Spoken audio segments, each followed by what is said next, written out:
Now, going on to the next cognitive distortion, can you begin to see how this can twist things around and cause a great deal of emotional disturbances? I hope you're seeing that now and understand the importance of this work. And believe me, it's a lot of work. I mean, it isn't like you can go, okay, now I know that one, so bam, I can just forget about it. No, you can't. No, you can't. These have to be practiced. And if you're in a relationship, if you can get your significant other to buy into this and you work on it together, you can eliminate a lot of conflicts in the relationship and you'll learn them a whole lot faster. If my wife were to say to me, Ray, you never remember to get the mail, all I would have to do is smile at her and say, never. I never forget to remember to get the mail. And then she'll stop and go, okay, well, 85% of the time you remember to get the mail and maybe 15% of the time you don't. So altogether different view. So that's why these things are so important. Now, the next one we'll move on to is a tricky one called emotional reasoning. Now, when you think about it, if we're going to make a decision about almost anything, we're going to do it with a combination of logic and emotion. All right? Let's say you go to buy a new car. And you're looking at this car and the salesman is giving you their rap and, bullshitting you and everything. And you look at the car and then you're asking questions of yourself and maybe the car salesman. What kind of mileage does it get? What would be the resale value if I traded in 2 years? How good of a brakes does it have? How comfortable is it to drive? Does it have an air conditioner? All those kinds of things. That's logic. But the other part of it is, how do you feel about this particular car? Do you feel like you'd be proud to drive it? Do you feel like it'll make you look more important, more worthwhile, et cetera, et cetera? So we have a combination of logic and of emotion. Now, the problem with people with a chronic trauma history is it's hard for us to identify feelings.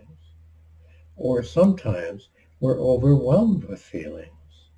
Like I remember being at a meeting one time, 12-step meeting, and hearing over and over again, don't trust your thinking.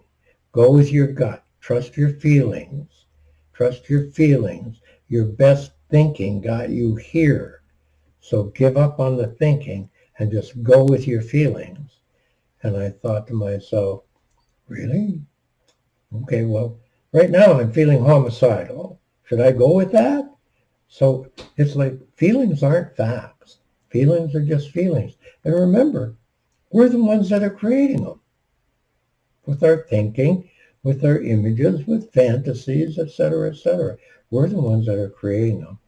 So what I suggest to people is feel whatever feelings you have, but make your decisions based on logic, not on feeling. But as I stated earlier, people with PTSD and with a severe trauma history very often aren't sure at all what they're feeling. Or most of what they're feeling is anxiety that they're going to be taken advantage of. And then it moves into another cognitive distortion of mind reading that goes, these people are probably thinking that I don't know anything about cars, and they're probably thinking that I'm. And now we've got emotional reasoning along with mind reading. So I encourage people not to trust their feelings, but to trust their logic. If you operate on feelings all the time, and the slice of the pie is bigger with emotion than it is with logic, that's emotional reasoning. I feel as though nobody likes me. Hear the overgeneralization? They tie together. I feel that nobody likes me, and therefore nobody likes me.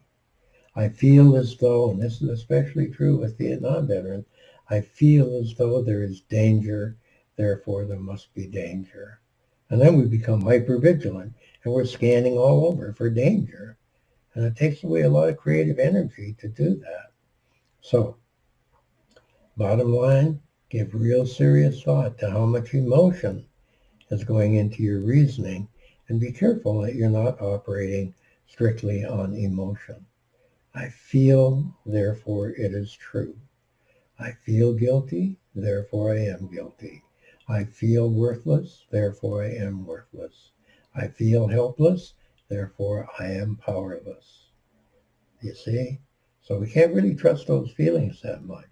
So going by logic is a much, much better way than totally emotional reasoning. Now, for some people, they don't even feel any emotion. They're pretty much psychologically numb. So when you ask them, how do you feel about something?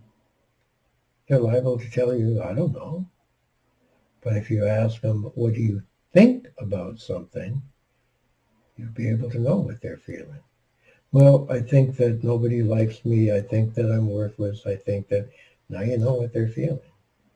So primarily stick with the thinking and the logic and not quite so much with the feelings, although they're important too. But in balance, make sure you're balancing important decisions based on logic. All right, moving on to the next one.